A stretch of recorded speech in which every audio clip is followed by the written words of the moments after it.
લોકસભામાં અનુરાગ ઠાકુરના વિરોધ પક્ષના નેતાઓ પર આકરા પ્રહારો, સંસદીય ગરિમા અને નિયમોના ભંગનો લગાવ્યો ગંભીર આક્ષેપ। લોકસભાની કાર્યવાહી દરમિયાન સંસદીય શિષ્ટાચાર અને મર્યાદા ભંગના મુદ્દે શાસક પક્ષ દ્વારા વિરોધ પક્ષના નેતાની આખરી ઝાટકડી કાઢવામાં આવી છે। ભારતીય જનતા પક્ષના વરિષ્ઠ સાંસદ અનુરાગ ઠાકુરે ગૃહમાં અત્યંત આક્રમક વલણ અપનાવી વિપક્ષી નેતૃત્વ પર પ્રચારલક્ષી રાજકારણ કરવાનો અને નિયમોનું વારંવાર ઉલ્લંઘન કરવાનો ગંભીર આરોપ મૂક્યો છે। આ શાબ્દિક પ્રહારોને કારણે ગૃહના વાતાવરણમાં ભારે ગરમાવો જોવા મળ્યો હતો અને લોકશાહીની પરંપરાઓના જતન અંગે ગંભીર ચર્ચાઓ જાગી છે। અનુરાગ ઠાકુરે પોતાના સંબોધનમાં ભારપૂર્વક જણાવ્યું કે વિરોધ પક્ષ નેતા માત્ર પ્રસિદ્ધિ મેળવવા અને પ્રસાર માધ્યમમાં ચમકવા માટે ગૃહની ગરિમાને બાજુ પર મૂકી રહ્યા છે। તેમણે આક્ષેપ કર્યો હતો કે સદનની અંદર તથ્યોને તોડી મરોડી રજૂ કરવામાં આવે છે, જે સંસદીય કાર્યપ્રણાલીના પાયાના સિદ્ધાંતોની વિરુદ્ધ છે। શાસક પક્ષના મતે વિપક્ષ દ્વારા કરવામાં આવતા આક્ષેપો પાયાવિહોણા અને કેવળ રાજકીય દ્વેષથી પ્રેરિત છે, જેનો મુખ્ય હેતુ સામાન્ય જનતાને ગેરમાર્ગે દોરવાનો છે। ગૃહમાં સર્જાયેલા આમડાગાંઠ વચ્ચે અનુરાગ ઠાકુરે વિપક્ષી નેતાના પ્રચારના પ્રણેતા તરીકે સંબોધી તેમણે કાર્યશૈલી પર કટાક્ષ કર્યો હતો। તેમણે સ્પષ્ટ કર્યું કે સંસદ એ ગંભીર લોકતાંત્રિક ચર્ચાઓ માટેનું મંચ છે, નહીં કે વ્યક્તિગત પ્રચાર માટેનું સાધન। આ ઘટનાક્રમ બાદ શાસક અને વિરોધ પક્ષ વચ્ચેના સંબંધોમાં વધુ તણાવ સર્જાય તેવી શક્યતા છે। આગામી સમયમાં સંસદની કાર્યવાહી દરમિયાન શિસ્ત અને નિયમોના પાલન અંગે સ્પીકર દ્વારા લેવામાં આવનારા પગલાં પર સૌની મીટ મંડાણી છે।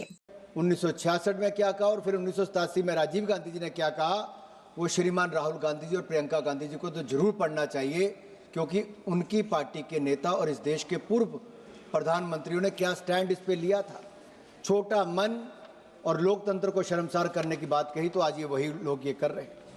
मैं एक बात कहना चाहता हूं, कुछ लोग इस सदन के अंदर आते हैं तो -CCC आते हैं। ना सिविक सेंस है, ना कॉमन सेंस है और ना कॉन्स्टिट्यूशनल सेंस है। उनको तो आकर केवल उत्पात मचाना है। पॉकेट में हाथ देके आते हैं। और आप ठीक कहा आपने निशिकांत, आप देखिए हम लोग जब लोकसभा के सांसद बने हमें बताया गया कि सदन के अंदर आपका व्यवहार क्या होना चाहिए।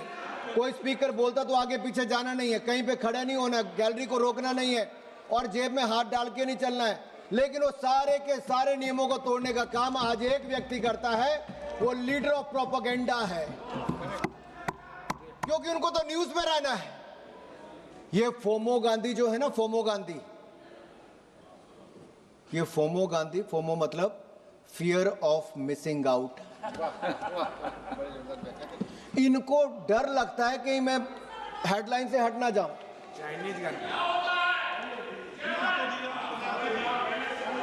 आपको दिक्कत है फोमो से?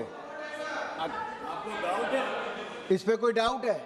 जब सदन चलता है तब बोलते नहीं, बाहर जाके कुछ भी बोलते हैं। इतना जरूर कहूंगा सर, ये सदन रूल बुक से चलेगा, सोरोस की टूल किट से नहीं चलेगा। ये जो